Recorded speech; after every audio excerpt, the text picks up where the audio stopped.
bagaimana hari Anda? Semoga selalu sehat ya. Sebagai program referensi terbaik untuk kesehatan Anda dan keluarga, seperti biasa, Ayo Hidup Sehat Plus kembali hadir dengan sejumlah informasi menarik seputar fakta dan mitos di dunia kesehatan. Dan tentunya bermanfaat untuk Anda. Pemirsa, antibiotik ternyata tak bisa mengobati semua jenis penyakit. Lalu, seperti apa ya penggunaan antibiotik yang tepat? Nah, bila Anda kerap mengalami demam, pemirsa segera konsultasikan keluhan Anda. Bisa jadi itu gejala leukemia. Untuk itu, perbaharui terus informasi kesehatan Anda. Dan saksikan terus Ayo Hidup Sehat Plus berikut ini.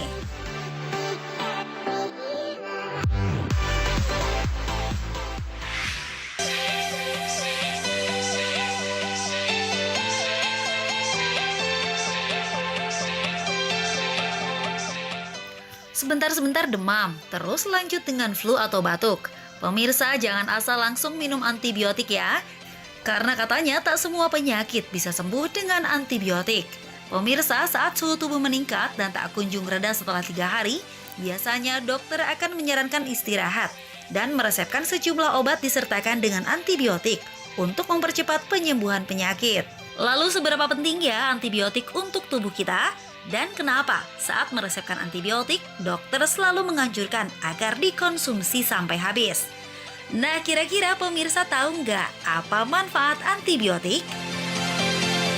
Selalu biasanya kalau berobat kasih antibiotik, biasanya sampai habis, kalau nggak lupa. Nanti kalau nggak habis nanti jadi kebal katanya, jadi nanti kan ada itunya miligramnya ya, nanti bisa jadi nambah lagi miligramnya katanya gitu, untuk virusnya untuk mencegah katanya gitu. Mempercepat penyembuhan, walaupun semua orang beda-beda terima antibiotik. Ada yang alergi, ada yang enggak gitu aja sih. Tapi selama ini terima antibiotik baik-baik aja. Enggak pasti sampai habis. Karena nanti kan ada resisten. Jadi kalau nggak dihabisin nanti ada peningkatan dosis lagi. Untuk daya tahan tubuh ya. Dan untuk membunuh bakteri. Kalau nggak dihabisin, ya saya juga nggak tahu juga. Tapi saya ikuti saran dokter sih. Kalau disuruh habiskan, ya habiskan. Pemirsa, antibiotik adalah obat yang bertugas menekan pertumbuhan mikroorganisme seperti bakteri penyebab infeksi. Sejauh mana pentingnya antibiotik bagi proses penyembuhan penyakit? Anda penasaran kan apa jawabannya? Serta fakta mitos apa saja yang berkembang di masyarakat seputar antibiotik? Saksikan terus Ayo Hidup Sehat Plus ya!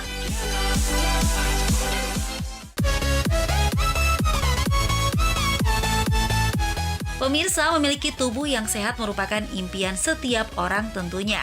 Namun sebaiknya Anda berhati-hati dan sedikit menjaga jarak bila kerabat atau keluarga Anda sedang terserang penyakit menular akibat bakteri. Karena bila kondisi tubuh Anda sedang menurun, otomatis akan mudah terserang sakit karena penularan bakteri tersebut. Dokter biasanya akan meresepkan antibiotik karena antibiotik penting untuk pengobatan penyakit menular. Itu fakta atau mitos?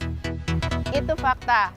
Antibiotik sangat diperlukan untuk mengatasi infeksi menular yang bisa disebabkan oleh parasit, jamur, maupun bakteri.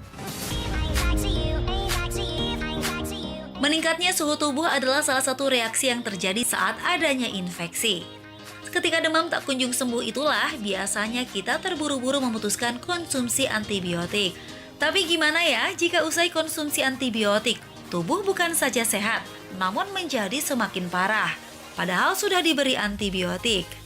Nah, fakta atau mitos ya, kalau penggunaan antibiotik secara tidak tepat bisa sebabkan resistensi antibiotik.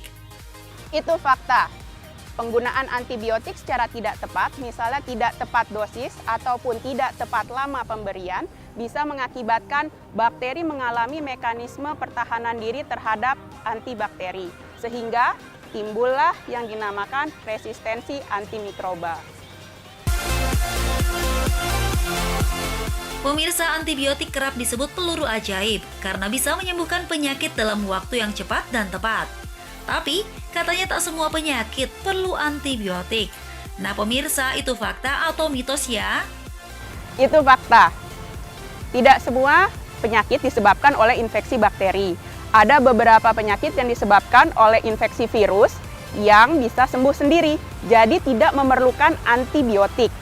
Penanganan pada infeksi virus hanya merupakan simptomatik saja atau hanya mengatasi keluhannya semata. Saat tubuh berangsur baik, tak sedikit di antara Anda merasa tak perlu lagi mengkonsumsi obat, termasuk antibiotik. Padahal tertera jelas dalam kemasan, bila obat tersebut harus diminum sampai habis. Dan katanya bila tak dikonsumsi sampai habis bisa beresiko tinggi pada kondisi tubuh. Nah, fakta atau mitos ya pemirsa, jika antibiotik harus dikonsumsi sampai habis? Itu fakta. Minum antibiotik harus sesuai dengan yang dianjurkan oleh dokter Anda. Mengapa? Karena durasi penggunaan antibiotik sudah disesuaikan dengan jenis bakterinya. Untuk respon pengobatan yang optimal, harus sesuai dengan durasi yang diberikan oleh dokter Anda. Dalam tahap penyembuhan penyakit pasien, tindakan operasi kadangkala menjadi pilihan yang harus dilakukan. Penyembuhan luka pasca operasi bisa berlangsung 1 minggu, bahkan hingga 1 bulan lamanya. Namun pemirsa, kadang infeksi pasca operasi bisa saja terjadi, dan biasa terjadi 30 hari setelah operasi dilakukan. Infeksi akibat bakteri bisa disembuhkan dengan minum antibiotik. Tapi pemirsa, katanya justru dengan minum antibiotik akan memperparah luka operasi. Fakta atau mitos? Itu mitos. Antibiotik seharusnya diberikan sebelum dan sesudah operasi. Gunanya adalah untuk mencegah supaya tidak terjadi infeksi dan luka infeksi dapat sembuh dengan baik. Mengkonsumsi obat dalam waktu yang lama sudah pasti bisa berdampak buruk bagi kondisi tubuh. Salah satunya merusak organ penting seperti ginjal, termasuk antibiotik. Nah, fakta atau mitos ya, bila konsumsi antibiotik bisa tingkatkan gangguan fungsi ginjal? Itu fakta. Memang ada beberapa jenis antibiotik yang bisa tertumpuk di ginjal dan menyebabkan gangguan fungsi ginjal. Misalnya dari golongan aminoglikosid. Namun, antibiotik tersebut hanya diberikan atas indikasi tertentu dan tidak bisa sembarangan. Nah pemirsa, penggunaan antibiotik ternyata ada aturannya loh. Supaya tak salah penggunaan dan berdampak buruk bagi tubuh, berikut ini tips konsumsi antibiotik dari Dr. Novita untuk Anda. Pemirsa, ini adalah tips penggunaan antibiotik. Yang pertama, jangan menggunakan antibiotik atas kemauan sendiri. Harus berkonsultasi dulu dengan dokter karena tidak semua infeksi itu disebabkan oleh bakteri. Kemudian yang kedua, durasi dari dokter hendaknya ditepati. Jangan pernah menjadi dokter untuk diri Anda sendiri. Jika Anda sakit, berobatlah dengan dokter. Dan jika sudah diberikan antibiotik, harap gunakan sesuai dengan durasi yang diberikan oleh dokter.